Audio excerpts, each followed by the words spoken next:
রাতপোহালি টুসু পরব গোটা জঙ্গল মহল জুড়ে যা খুব ধুমধামে পালিত হয়। মূলত আদিবাসী মূলবাসীদের প্রধান উৎসব হলেও মকর পরব ঘিরে মেতে ওঠেন সবাই। পৌষ সংক্রান্তির আগের রাত হলো টুসু পুজোর রাত। ফল, পিঠে, খই, মুরগির নৈবেদ্য সাজিয়ে টুসুমণির পুজো করেন কুমারী ও ইয়তিরা। সারা রাত গান শুনিয়ে জাগিয়ে রাখা হয় সমৃদ্ধির দেবী টুসুমণিকে। পরদিন গান গাইতে গাইতে গিয়ে নদী কিংবা জলাশয়ে টুসুমূর্তি ভাসিয়ে দেওয়ার রীতি। একটা সময় গোটা পৌষ মাস ধরে চলত টুসু উৎসব। ক্ষেত থেকে ফসল তোলার আনন্দে জঙ্গলমহলের 8 থেকে 80 মেতে উঠতেন টুসু গানে, যা চূড়ান্ত রূপ নিত মকর পরবের দিনে। সময়ের ফেরে জঙ্গলমহলের কৃষিকেন্দ্রিক লোক উৎসবে এসেছে ভাটার টান। তাই আগের মতো টুসু গান যেমন শোনা যায় না, তেমনই দোকানেও মেলে না টুসু বরণ গানের বই।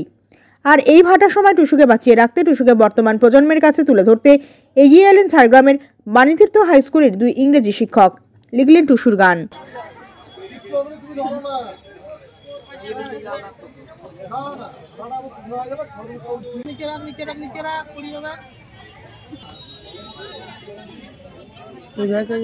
চলো চলো চলো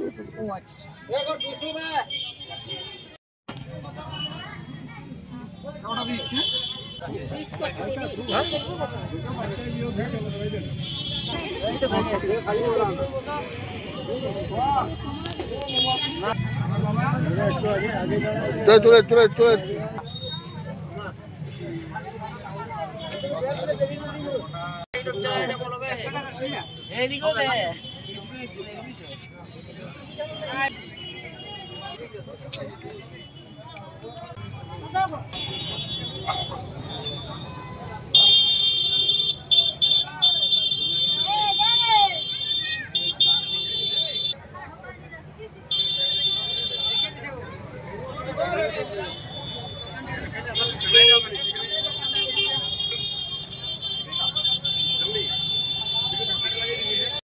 কেমন বিক্রি হচ্ছে? বিক্রি হচ্ছে কম বেশি, মোটামুটি ভালোই, খারাপ নাই।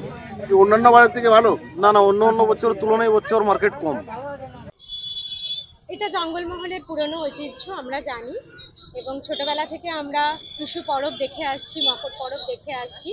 যখন একেবারে ছোট ছিলাম তখন প্রায়ই গ্রামের বাড়িতে আমরা যেতাম প্রতি বছরই। এখন সেই কানেকশনটা হয়তো একটুখানি কমে এসেছে, কিন্তু যে ঐতিহ্য আমাদের আছে সেটা তো আমরা কখনোই ভুলবো না।